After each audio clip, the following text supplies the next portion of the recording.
So we want to welcome you from YouTube, Rumble, Twitch, 3 Facebook pages, 2 Instagram pages, and then later we'll upload this to iHeartRadio, Spotify, and Apple Podcasts. So welcome. Welcome, dear friends.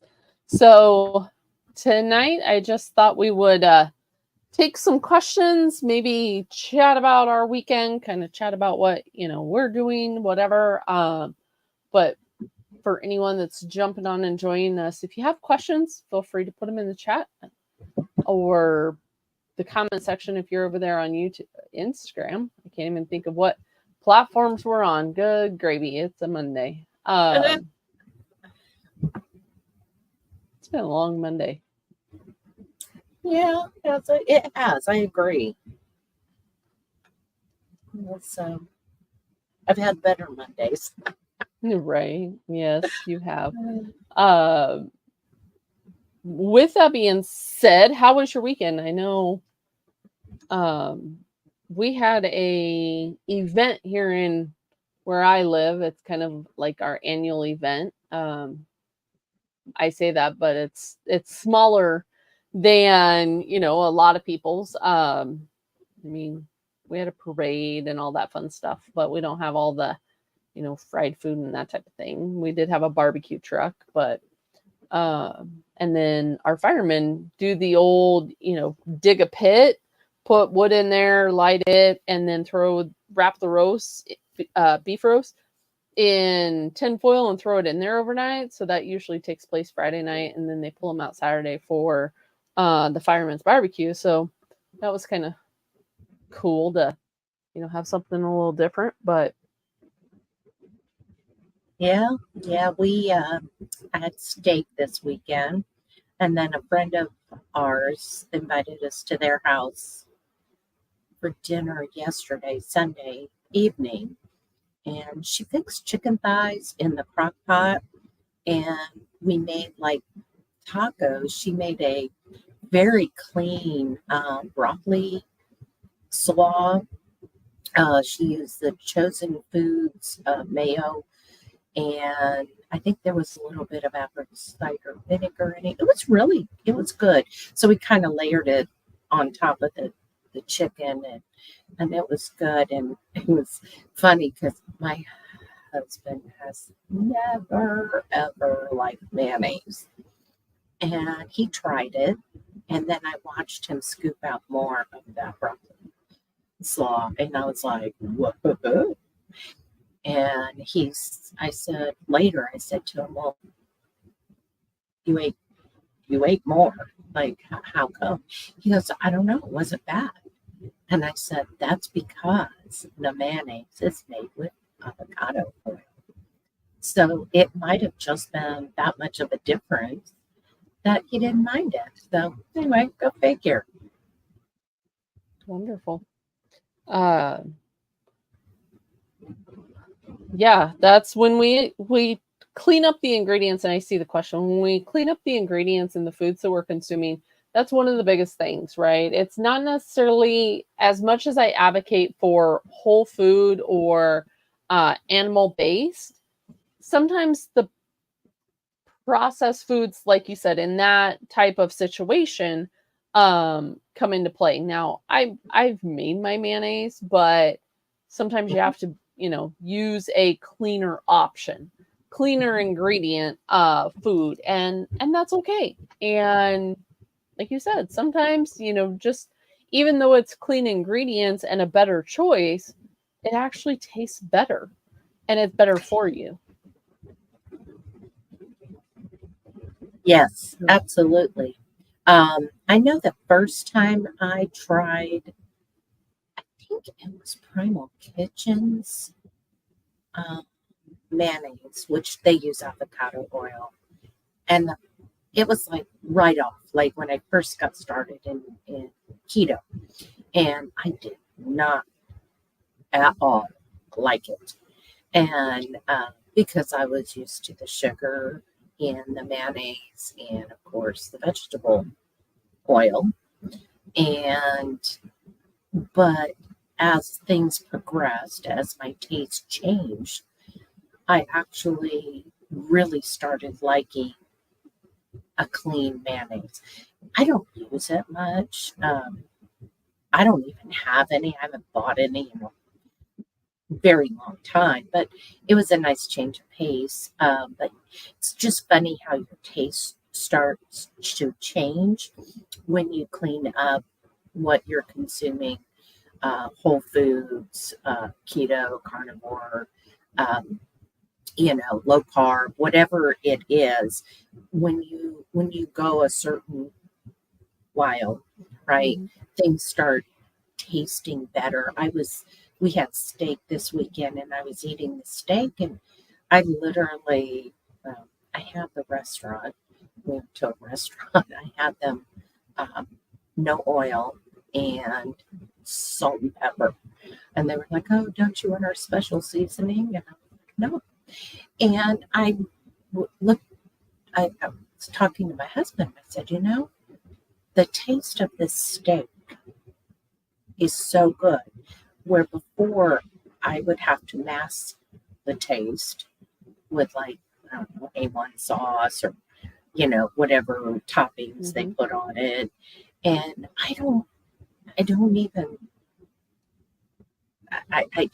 care for it like that anymore, for lack of a better word. And again, it's that I really enjoy the taste of that, the meat itself.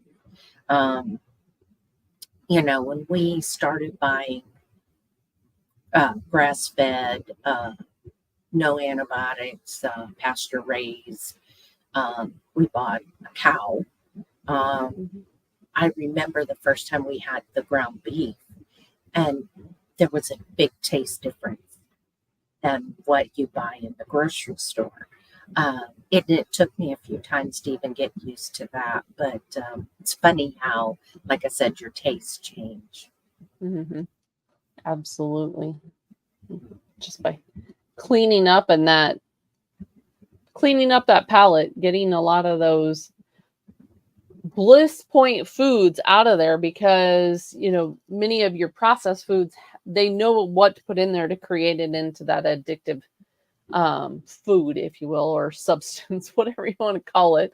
Um, and that even goes for your sauces and your seasonings and your marinades and all of that. It tends to be in there, but um, yeah, it makes a difference when things are clean.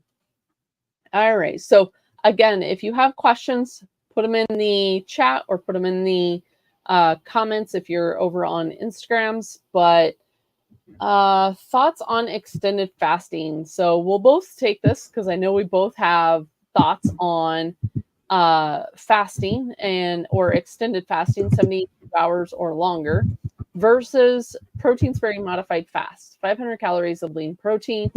And then the second question, or even egg or fat fasting. So we'll take the first part on extended fasting, 72 hours or longer. If someone is insulin resistant and metabolically they are not at the point of producing ketones, a fast is going to be a uh, a struggle. You're going to kind of have to, white knuckle, which is, in my opinion, not the way to end up and do a fast. If you are fat adapted, you're producing those ketones, fasting can come easier. Um, I recommend 72-hour fast or up to a 72-hour fast around a full moon. So, there's a lot of benefits of what the body is doing around a full moon. So, using that in conjunction with fasting. Um, Anything longer than that, I would not recommend more than maybe once or twice a year. I know I've looked at several different people in regards to doing like 5-day fasts and um, those type of things, but I would not recommend it any more than that. As far as the extended fast goes, also, if you're not sleeping, if stress is a factor, if you're dealing with a lot of that, then cortisol is going to become an issue because fasting is a hormetic stress. So just like being in ketosis is a hormetic stress, you don't want, in my opinion, to do it all the time. You want to be able to create metabolic flexibility. You want to be able to give the body other fuel sources and create that flexibility. As far as the protein spray modified fast with lean protein, for many people, protein can drive their glucose elevated. In a fasted state, in a state where they are consuming that protein, and I mean, there's a lot of variables, so there's a lot of context here on a person that we don't necessarily have. But if a person is doing the lean proteins and they're stressed out and they're, dealing with a lot of issues, just that lean protein is going to wreck hormones, and it can end up and cause blood sugars to go up. I've seen it in several one-on-one clients. So that's my feeling on those two. As far as the fat fasting, obviously I created a fat fast masterclass. So I am for the fat fasting, and we just talked in the BNC meeting earlier today in regards to fat fasting. And with the fat fast masterclass, the way I have it set up, or the protocol that I put into place, was there's 4 different levels. So you're kind of working your way up through these levels. You shouldn't always just sit at the beginner level. You should be able to move to the intermediate, move to the advanced, into the advanced too. You should be able to get a little bit comfortable with being uncomfortable, not eating, not having that crutch of a fat fast as you are becoming, in ketosis and fat adapted. If you're struggling with fat adaptation, then that is a hormone side. We need to end up and look at the hormone side of why you're not able to get into these metabolic states, and what can we end up and we do differently in the rest of your, beyond the nutrition, right? That's why I get so passionate about the community that we created, is because what can we do in those other areas to help support your body? Your body probably isn't ready for fasting yet. And I'll let Sherry talk about that, because there is a downside when you try to push too hard, too fast. But as far as the fat fasting goes, like I said, obviously I'm a fan of fat fasting when done correctly. Yes, I agree with everything you just said. And what Becky was alluding to on a personal note for myself, I last summer was attempting to do different variations of a water fast. And every, 18 hours, 24 hours, 48 hours, I would watch, and I was wearing a CGM, a continuous glucose monitor. And so I could see what my blood sugars was doing all the time. And during those water fasts, even as much as just a 24-hour water fast, my blood sugars, it would stay elevated. And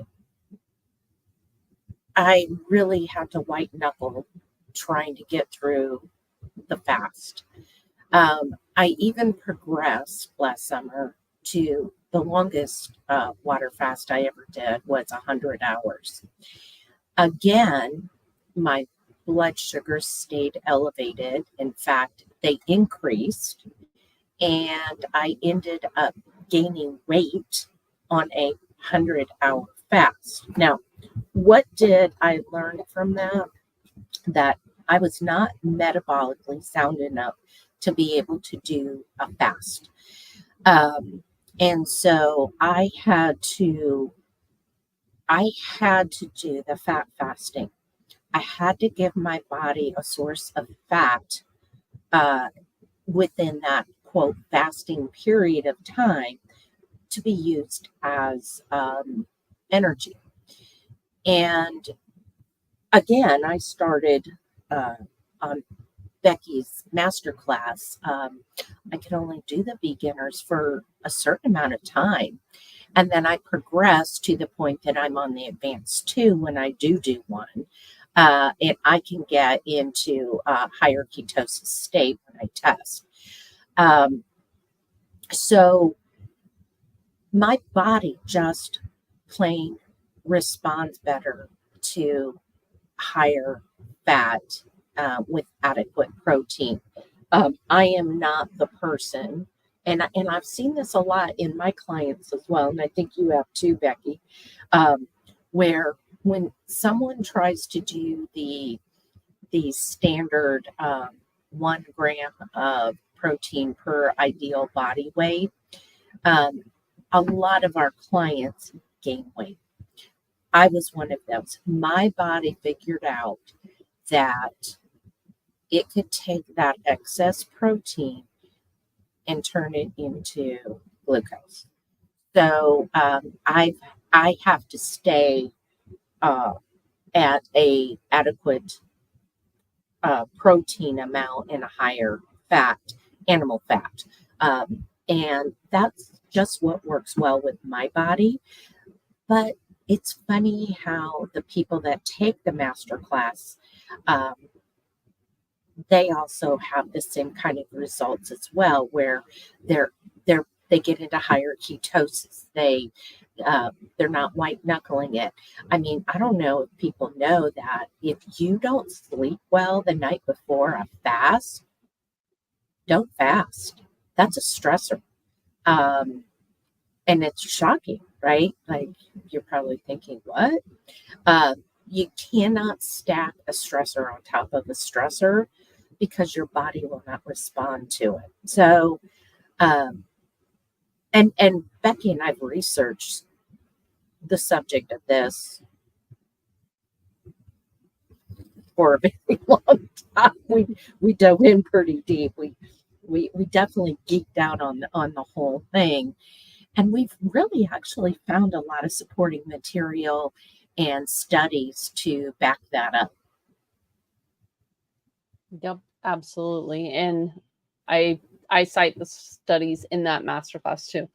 Um, so yeah, like I said, I'm definitely for the fat fasting, although as a person gets fat adapted, being able to do some of the other fasts, even like occasionally around the full moon, and see how you feel. Maybe there is no such thing as a failed fast. So even if you start out and you only do 24 hours, or maybe you do 36 hours, but you were aiming for a 72, that's not a failed fast. You still did a great fast. Just try again. And the more that you can be consistent with it, just like any area of our life, if you can be consistent with certain practices, then your health is going to improve. It's definitely not linear, but if you are able to, continue with it. Do have a question over on Instagram from James. Of course, he says the mayo with a little sliced turkey or beef, but thoughts on mixing carbs and protein for optimal feel good feels, energy, and awesomeness. I have not, depending on the season. Let me say it that way. Depending on the season, I don't have an issue with someone mixing carbs and protein. What you don't want to do is mix high fat or do, what we were just talking about with like the fat fasting and consuming a bunch of fat with high carb.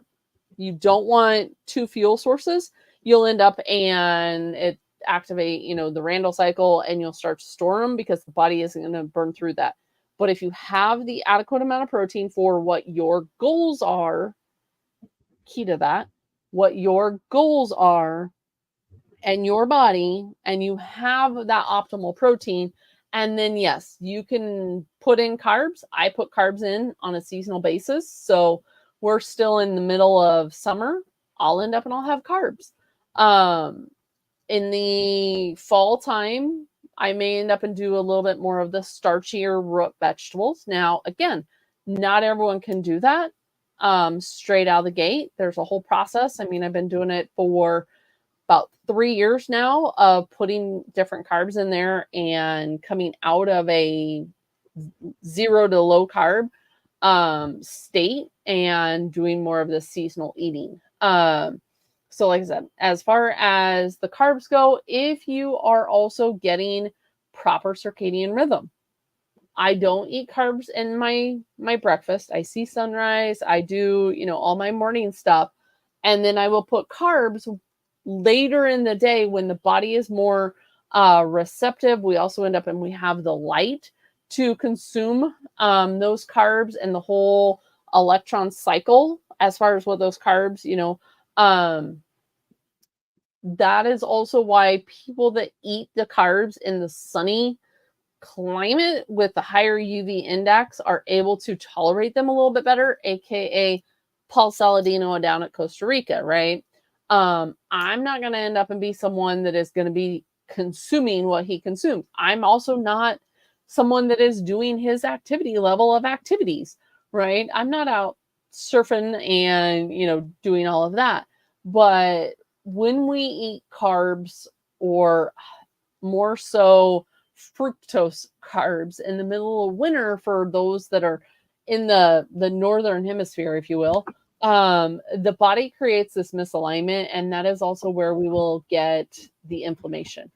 So as you consume these and you don't have the light giving us that signal, but you're giving the body this missed signal because you're consuming one as a secondary circadian signal and your eyes are seeing another. So not saying I won't have like fermented or something along that line, just to kind of help the gut in the wintertime, but it's definitely not in abundance like what it is now. So carbs, protein, fat, protein, or keeping it more in a ratio of low carb where your macros are proper. And that's also where coaching or jumping into the BNC community come into play. Is we have several great coaches over in that community that can help you optimize what works for you. Absolutely. And when you talk about the seasonal eating, my season in Texas is definitely right now different than your season in Nebraska. So I'm not, I first of all, stuff is just burning up right now in 100-degree heat. Like there's nothing much growing here. And so, but the growing season starts a lot earlier in the spring. So mine is different than yours. And if I went and ate a banana tomorrow, my body would signal, right? Like that's not part of what's in season around me. So that's kind of what we're talking about is what's in season for you. Yeah, because if you go east west, it's even different. So someone that myself compared to California is going to be different, as well as even just the north south. So even like I have friends in Georgia. Well, their growing season is different than mine, right? It does truly make a difference when we are talking about seasonal eating and UV light. That's where really knowing your circadian rhythm comes into play. Getting the different times of light throughout the day. It's not that carbs are bad, and I know carnivore community. I probably just lost a bunch over on Instagram. Sorry, friends. Carbs are not the devil. Yes, many people can get inflammation from them. I'm not going to end up and say they don't.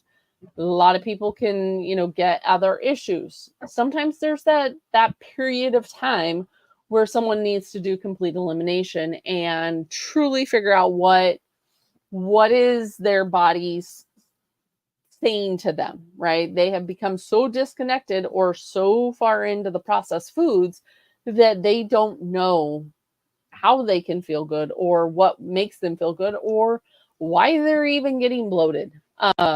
So that is where stripping things back and kind of reintroducing. I've helped a lot of people reintroduce. I was carnivore for a while. I've had people message me and ask me, "Are you still carnivore?"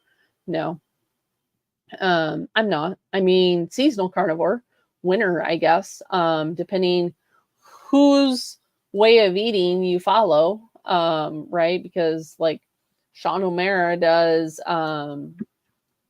ferments with his, and I think Kiltz does, his a one way, and Chafe, they all end up into a different. So I guess it depends kind of what voice or person you listen to, but I can tell you I'm not going to end up be eating a salad in the middle of wintertime because it doesn't grow. Things like that, unless it's sauerkraut, right? Fermented. Then I may eat it with some hamburger or something, or a beef hot dog or something, something along those lines. But it is definitely putting things into perspective as far as what we are consuming, what your UV index is. That's where you can download an app to figure out, what your light is, what the whole aspect of the sun's angle is, right? Many people also don't realize that the sun transitions from north to south depending on the season we're in, which also affects the angle of the rays and how they're hitting the earth. But we're not going to go into that whole realm tonight because there's another question in regards of nutrition too. So I'm not going to go off on a tangent in circadian rhythm, maybe some other night. But before you get to that question, I'd like to add too that I have had to shift myself, right? I started out, I'll be honest, I started out on dirty keto. I had no clue, a lot of what the ingredients were. I was eating very dirty keto. As I learned, I cleaned up the keto. But that stopped working for me. And so I had to pivot and I had to do the elimination. So I had to go very basic carnivore. I even removed dairy. And I did that for quite a while, actually. I did add some dairy back. Primarily, I was carnivore, but I've had to pivot again this summer. My body is letting me know, and your body will let you know. And again, I'll probably lose, followers too, but you can't get so dogmatic into this one tunnel vision way of eating because your body does change, your hormones change. It's constantly changing. So by pivoting, and again, I mean, we're talking about testing your blood sugars, running labs, knowing where things stand, lab wise on what you need to do. And I here recently had a mineral test done that was very eye-opening for me. And eventually I'll go into, we're trying to get the person that did the test on me on here to talk about it. But it was, so I took a couple supplements and seeing what my body was doing with those certain minerals wasn't what I thought my body was supposed to be doing with it. So it was just very interesting. So that's what I'm talking about. Don't be so dogmatic in following that strict only one way or the highway type thing, because at some point your body's going to go, we need to change it up. Or like my body did with the 1 gram of protein per ideal body weight, my body went, yay. Now we're going to hang on to that. We're going to convert that to glucose and you're going to gain weight. So I just wanted to add that piece of the puzzle piece to that as well. Yep, absolutely. Which kind of ends up and also does lead into the next question, which was the optimal fat, carb, protein split and thoughts. So with that being said, it depends on a person's context. It depends on what their activity level is. Because I know the person asking does a lot of lifting, right? So people that are lifting, people that are in the gym, people that are doing more even of cardio can tend to shift their macros towards that goal. They may be able to get by with a little bit more of that protein and the carbs, right? And they'll feel good. They'll sleep good. That is the biggest thing for many people. Again, going back to kind of the fasting, going back to the ketogenic macros and the optimal ratios. There's some people that can get by with 70% fat, which is technically considered keto. There are some people, depending on their conditions, that may need to be closer to 90. At periods of time through my carnivore or low carb, ketogenic, whatever label you want to end up and put on it, I was more about 80 to 90%. I felt good, right? But that, again, if you have that high fat and you're relatively low to no carb, your protein, in relation is going to be about 10 to 20%. I don't recommend that long term for many people. You can underdo, right? That's why we call it adequate amounts of protein. So I would say there's periods where if I'm looking at keto, that I can shift it anywhere about 5 to probably 15% of carbs and then the fat and the protein. But if I'm doing more carb cycling or even low carb, those macros are going to look fairly different, right? If the carbs are going to come up, again, the fat's going to come down. If I'm doing, I will say summertime, if I'm doing more low carb, right? I'm not necessarily striving for that high fat because I have the carbs. Carbs are in abundance right now. So I may bring that fat down, bring the carbs up, but my protein is my constant for my body, for my goals, for, etc. There may be times where I still am in ketosis, even though I'm doing low carb, depending on my activity, right? I've stepped in with a friend and I actually post the challenge to the BNC community too. We're walking 100 miles in August. So with that increase in activity, I am able to consume a little bit more of the carbs. The body is converting it and I will maintain ketosis. Again, not everyone can do that, right? You and I, even, for instance, we've talked about, what I consume, your body would not respond the same way. But that's okay, right? If I have a poor night's sleep, if I'm not sleeping well or my body is off, typically if I don't have a good night's sleep, I know I need carbs in there. And I need to bring those carbs up a little bit because I've done too much restriction in that area. If I'm lacking energy, then I know it's more that I maybe need to do like the higher fat side of things and just kind of using those as my energy. So, again, kind of knowing what your goals, knowing how your body responds, kind of knowing this. Not saying you have to be a tracker. Yes, tracking or having at least a idea of what you're doing and how your approach is going does help to use these as levers in cycling through it. So hopefully that answers the question. But yeah, and Becky actually, when she does a carb cycling, she'll text me what her blood sugar numbers are reading. So she's testing during that time period as well.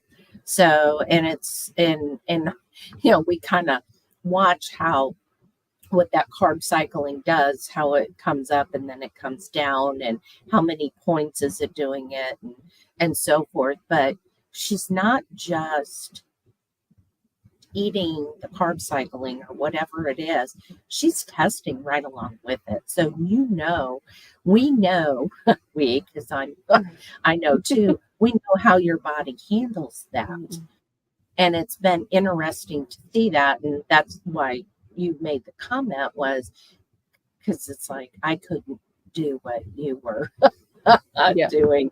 Yeah.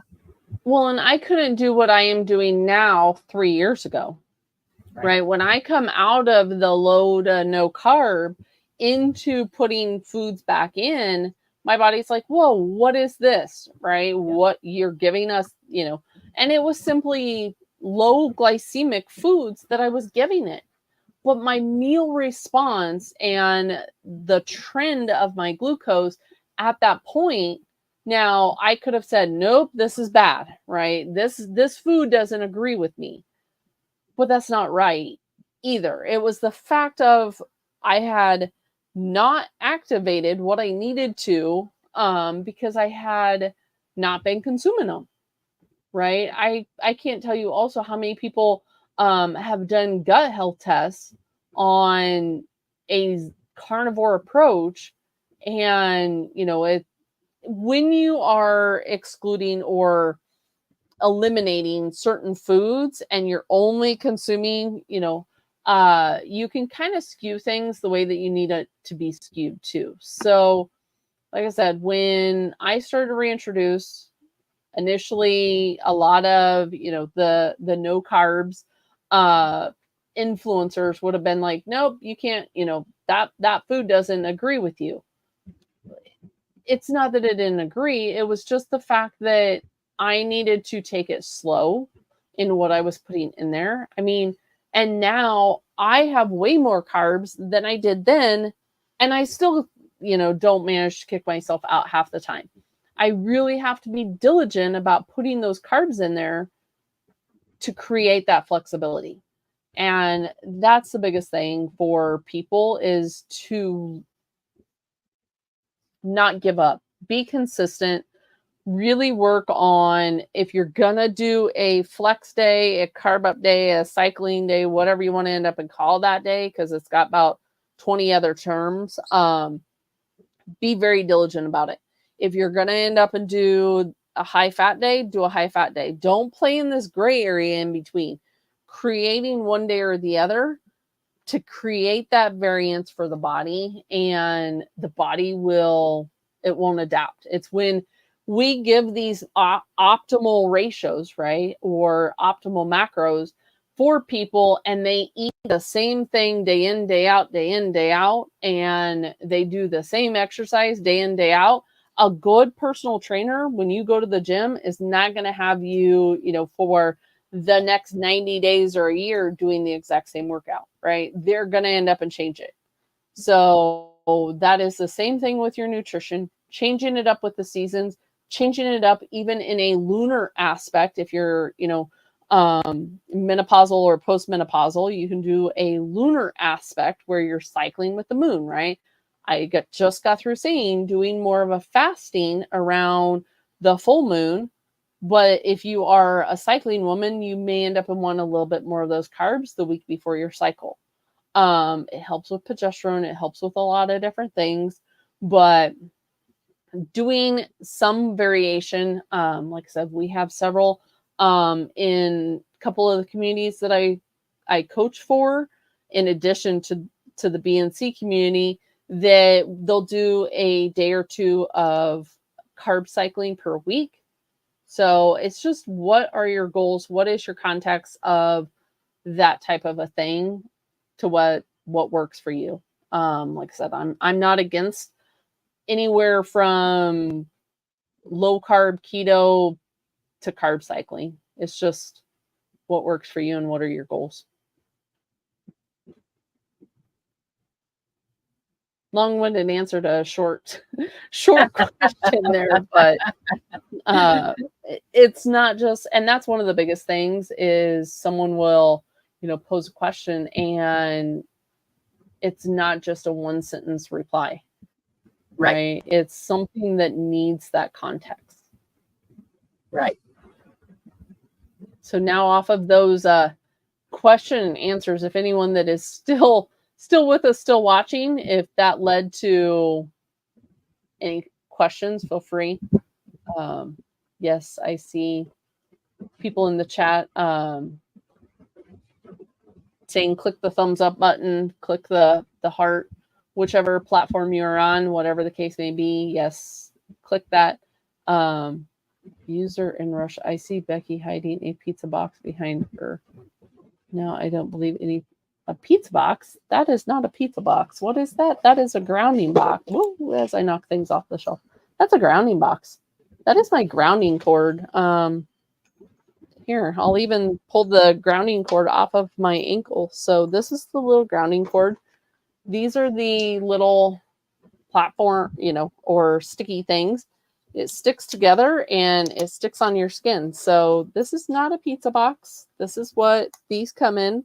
I do earthing is I would say 98% of what I do. And the other percent is grounding. So I use indoor grounding to ground myself. There's a lot of benefits with earthing and grounding. So no, that is not a Pizza Hut pizza box behind me.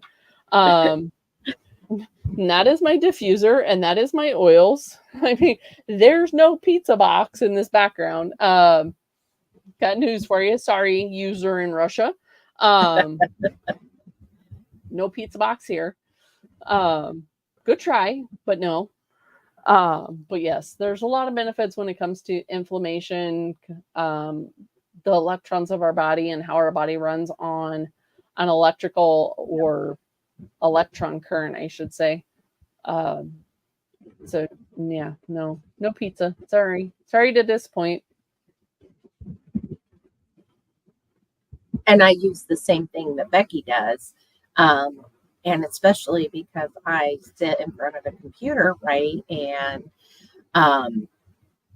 so for me, being able to have that grounding on me while I sit here, it does make a difference. These are, again, some of the things that we address in the BNC community. And we get pretty deep into the whys and everything. We in the BNC Beyond Nutrition, we really do try to utilize more of the natural rather than buying every gizmo and gadget out there. My solarized water is in a big mason jar that, I put outside. It's nothing fancy. When I was at my parents', I went to the grocery store and bought some blue bottles and used that for my solarized water, which of course now I can't find Becky here back in Texas because I left those bottles in at my parents' so I would have them again. But again, we don't subscribe to a ton of supplements and take a supplement for every ailment you think you have, or because your favorite influencer said, hey, you should take this supplement. I did go down that rabbit hole when I first started. And when we sold our house and moved, it is embarrassing how much supplements I threw out. And that was money down the drain. So anyway, hopefully that jumping in there with your not a pizza box back. Well, and that's where I laugh. Which, yes, I see Karen's comment. Maybe they were trying to be funny or just trolling. But, yeah. Who knows? But sure. Welcome, user in Russia. And Joanne, sorry to hear about your mother's diagnosis. But yeah, there's just so many things. So I'm gonna pause and say that because I'm still stuck on the fact of a pizza box behind me. So real quick, while new friends are jumping in here, if you have a question, feel free to put it in the chat. Feel free to put it in the comments. If you're over on Instagram, we'll get those questions answered. But going back to the aspect of macros and appetite and the grounding. So other reasons why our appetite can sometimes feel out of control is exactly what you said. When you're sitting around a computer, when you're on a cell phone, when you're wearing earbuds versus, wired headphones, all of this around us can be dehydrating. Blue light, so being indoors, and that blue light can cause cortisol or insulin spikes. Not getting enough outdoor time, not getting the grounding, not getting the sunlight, not getting UVA light. All of that does end up and play into our appetite. I can't even talk now. Our appetite, not eating enough at breakfast. So many people are skipping breakfast because they'll say, I'm not hungry. I'm not, if you want to fast through dinner. That is the other easy way, going back to the fasting, because of all the hormones, and cortisol is highest in the morning. So eating that breakfast can be beneficial, and then fast at the end of the day. Over exercising. So anytime some people, right, we're used to controlling the nutrition, but as we kind of adjust that, we still feel like we need to have that rein on something, because there's that void. And so then we'll try to add the exercise, or we'll over exercise, or exercise at the wrong time of day, and then it interferes with our sleep or our hormones. So all of that, making sure that you also have realistic goals. I can't tell you how many times I've seen people set goals and they want it so quick. We didn't get here overnight. What, miss you too, Joanne. We didn't get here overnight. We're not going to fix this overnight. But the more that you can end up and be consistent, the better. I mean, you're going to build those practices and those daily steps in your long-term health.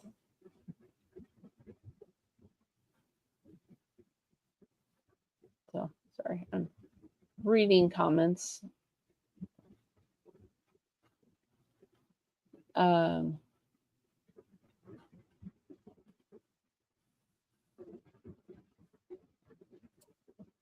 Opinions on your lithium A for mitochondrial health, or just another useless supplement?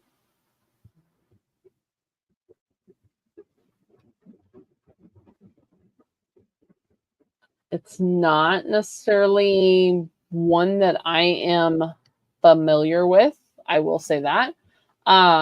As far as how it's going to help with the gut microbiome and that side of thing, I would have to look at it. I'll be honest. It's something that I would end up and have to look at as far as the background and the benefits. The more gut healing and things you can do that way, or even natural light on the gut. But like I said, it's not one I've looked into in depth.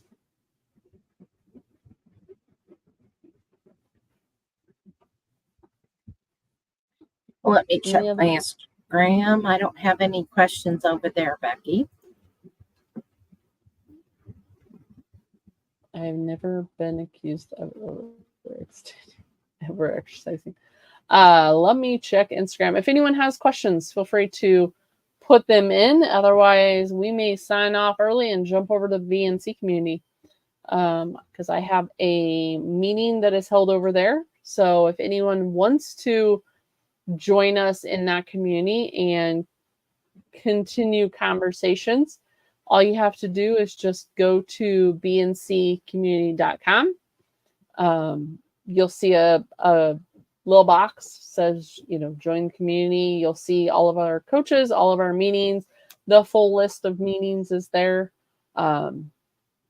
We have a lot. I was to say we do what I think 10, 12 meetings per week.